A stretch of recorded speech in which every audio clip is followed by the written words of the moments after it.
Welcome to the Get Trauma Informed podcast, dedicated to unraveling the complexities of trauma, its pervasive impact, and the journey towards holistic recovery and realignment. If your radiance has ever felt muted, like I and thousands of others, you're in the right place to reignite your inner light.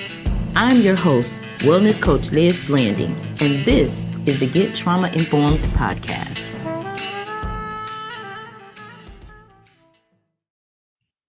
Well, hello, everybody, and welcome to our episode on trauma recovery after burnout. We are going to tackle burnout today and how do we effectively recover. I can recall a couple of times when I just went in, and this is how trauma affects us. Oftentimes we'll use some type of device. Like I was getting ready to say, I just went in on work. And I can recall working in real estate and taking a client around and tripping over a plant. And I just got up, a little bit embarrassed, and I kept going, showing her houses. And we got back to the office. She selected a house, and then she stopped me and she said, "We're not going to go any further until you go get your leg checked out. Have you realized that you've been dragging your leg all day?" And when I looked down, my leg had actually swollen up the size of my thigh. And that's a part of trauma that we don't often see.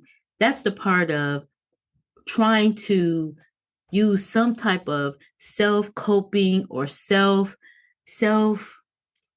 not a self-help, because it's a destructive pattern, right? So when we talk about trauma recovery after burnout, how do we, once we hit that phase of burnout, it's not something that you just can shake off, right? A lot of times we say just shake it off, and that's not something that we can just shake off. So let's talk about rebuilding after burnout and what those steps look like. Let's understand burnout as a form of trauma, right?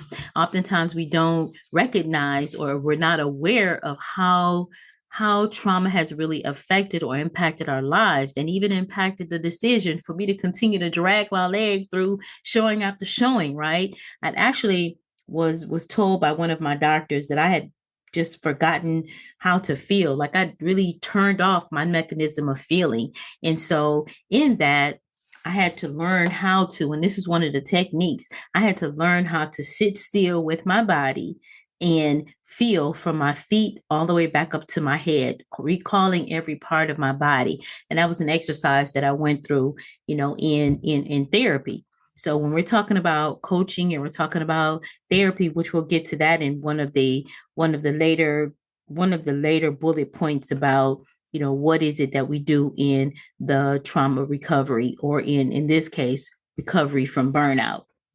So let's dive in. We're looking at burnout as a form of trauma. Okay, let's define it. Chronic physical and emotional exhaustion due to prolonged stress, often experienced in work or caregiving roles, right? And we often wear many, many, many hats. And so it's very important that we get in contact with our body, right? Okay. Now, how do we recognize burnout as a form or a type of trauma? It's a persistent feeling of overwhelm, emotional depletion, and a diminished sense of personal accomplishment, meaning that you're on that hamster wheel, right? Some of the common symptoms are irritability, lack of motivation, detachment, and physical symptoms like headache and digestive issues, because our bodies are connected. So our physical trauma affects us psychologically, and then in reverse.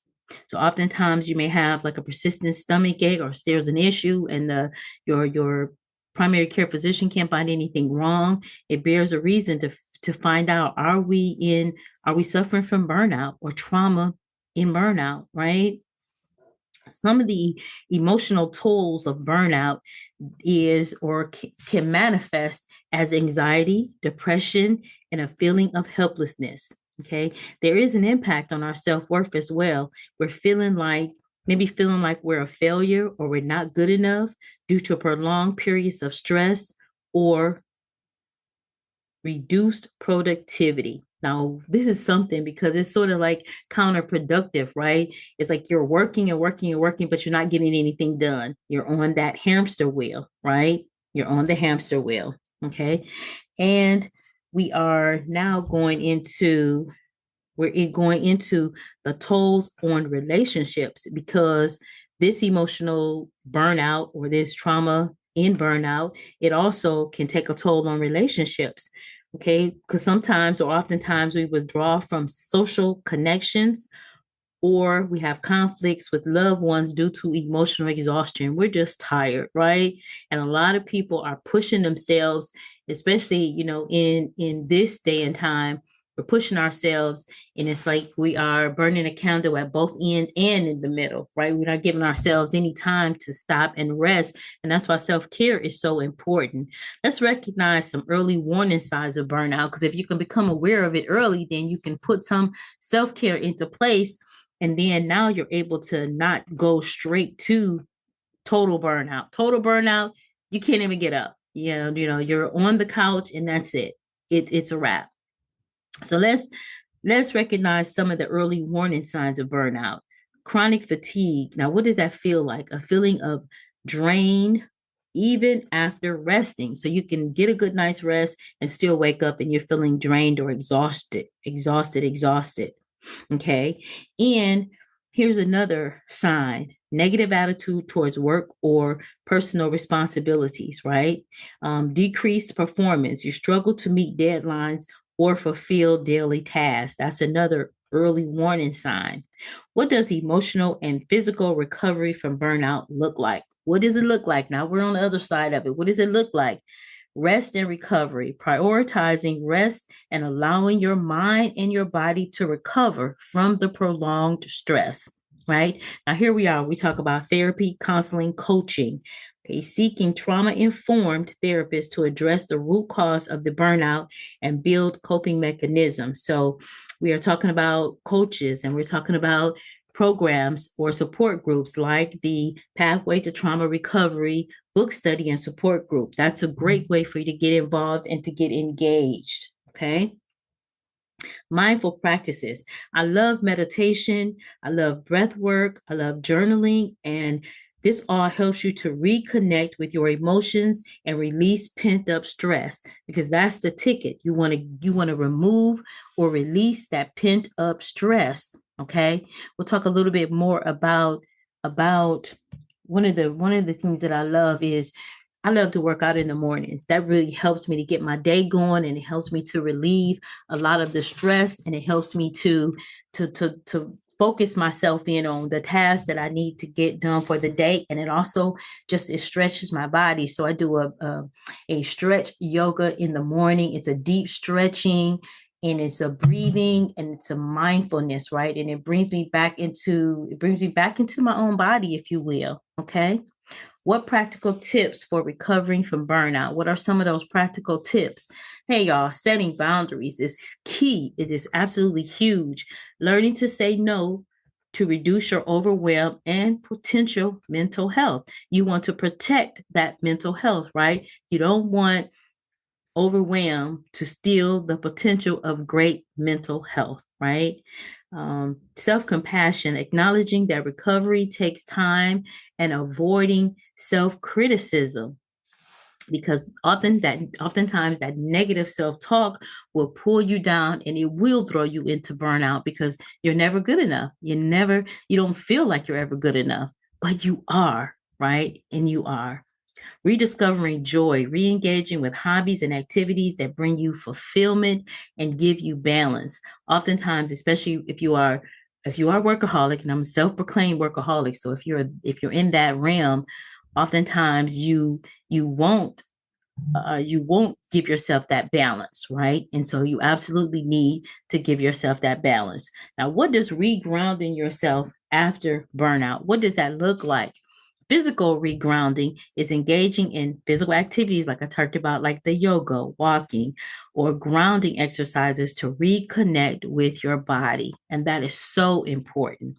So important. It's dangerous when you don't connect with your body because you don't, like I didn't. I felt the pain of, embarrassment of falling over, but I didn't feel the prick, which actually caused the infection that could have caused great physical damage had my client had not told me to go and get checked out. And I did. And I was so happy that I did.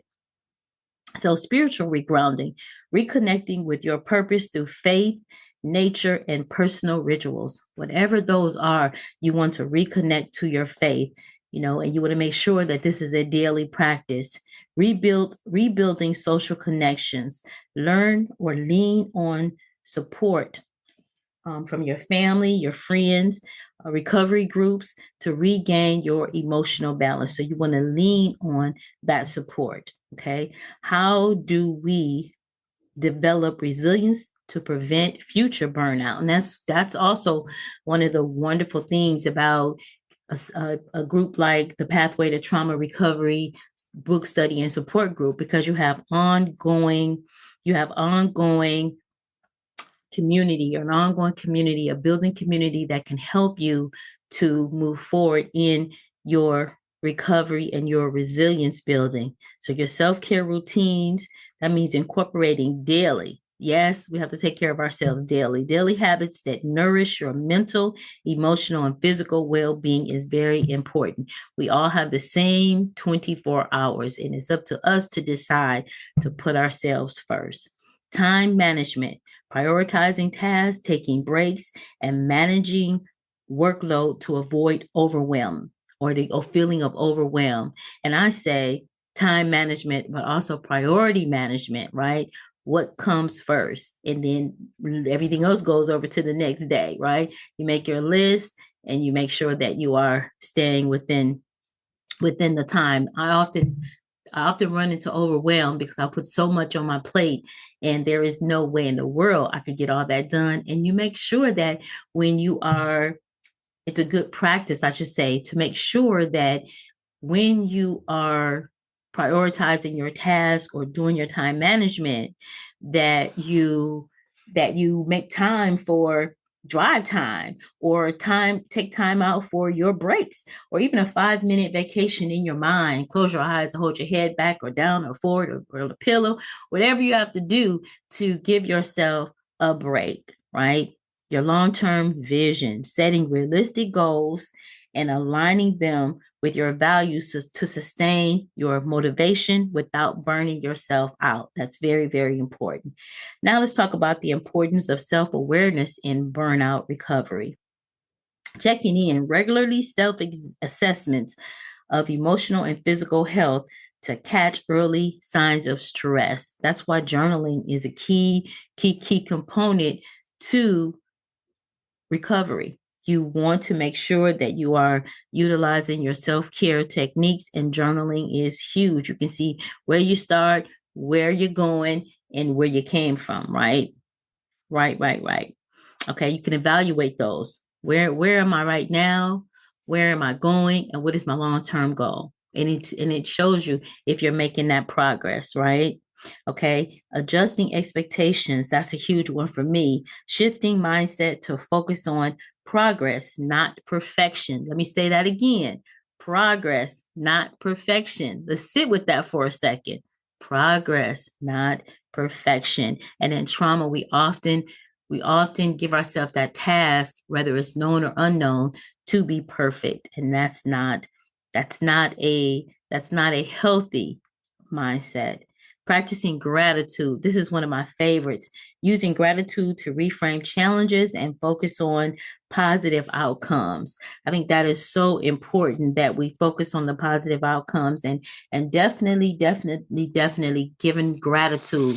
Journaling and a gratitude journal is a great way to help us to reframe. Okay. There are books, podcasts such as the Get Trauma Informed podcast and other resources to help us to gain a deeper insight into trauma recovery after burnout. The Pathway to Trauma Recovery book study and support group is a great place to start. So I want to end today's episode of mini trauma recovery talks with the closing, as far as closing encouragement. I want to encourage you that recovery is possible with the right support, time, and self care. It is possible to recover from burnout and rebuild a fulfilling life, right? It is possible. Trauma recovery is a gradual process, but one that leads to personal growth and resilience. So I want to leave you with this in my second closing. I want to leave you with this. Make sure that you give yourself grace. Remember, trauma was not your fault. However, recovery is your responsibility. So it's our responsibility to dive into many trauma recovery talks or different podcasts, or to read books like the Pathway to Trauma Recovery book, to understand and hear about other people's trauma, because you can identify with that and you hear the recovery steps in your own voice, and that helps you to be successful in your recovery. So I hope this mini trauma recovery talk was helpful for you, and I look forward to seeing you over in the Pathway to Trauma Recovery book study and support group. Alrighty, bye for now. It's time to buckle up. No more suffering in silence. Our Power Pack journey to recovery and realignment starts now. Remember, you were collateral damage on someone else's warpath. Trauma is not your fault. Recovery, however, is your responsibility. I'm your host, Wellness Coach Liz Blanding, and this is the Get Trauma Informed podcast.